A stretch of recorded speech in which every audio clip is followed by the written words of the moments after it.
So that hurt the most. Somebody invited you on their podcast? Yeah. And there you felt ambushed? Yes.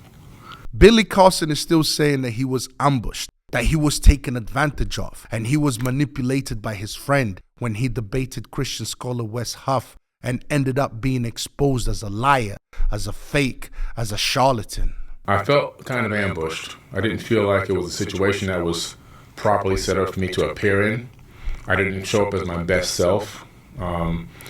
I was sick. I had just gotten over pneumonia. I was in pneumonia stage, so I was still in the healing process. I had just gotten released from the hospital, had a near-death experience. And I felt like someone took advantage of me and took advantage of the situation. And they put me in a situation where I was very uncomfortable, I wasn't sharp, and I wasn't my best. And in that situation, I felt manipulated, and I felt like someone had really betrayed me. And then the unthinkable happens. Billy Carson attempts to cry. And so then I got really upset, and I made that video, and my whole team was counting on me to make a good response video. My wife and my kid were counting on me to make a good response video, and I failed. I didn't make a good video. Did they see it before it went out? It was live. That was really bad acting. That was the worst attempt to cry I have ever seen in my life. I'm glad the guy that he was speaking to, Daniel Amen, didn't let him carry on with his poor performance. Okay, let's for a second grant Billy his claim that he was indeed set up and ambushed, that he was truly betrayed by his friend. So what? So what? What does this betrayal have to do with him not knowing that the Gospel of Barnabas was a known forgery written in the 14th century? What does this betrayal have to do with him not knowing that the Sinaiticus text has the crucifixion story in it?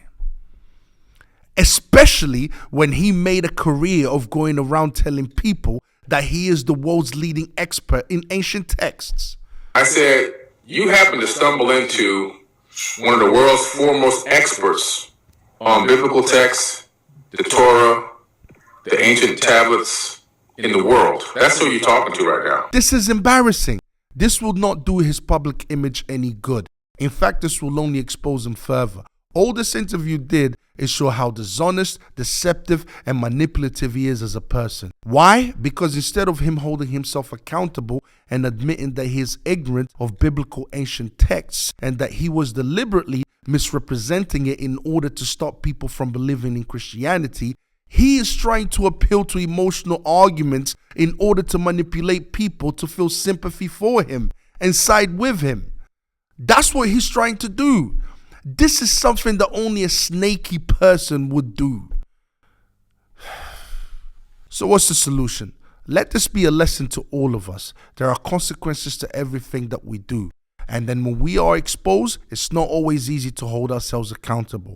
Mr. Billy here is clearly having problems holding himself accountable.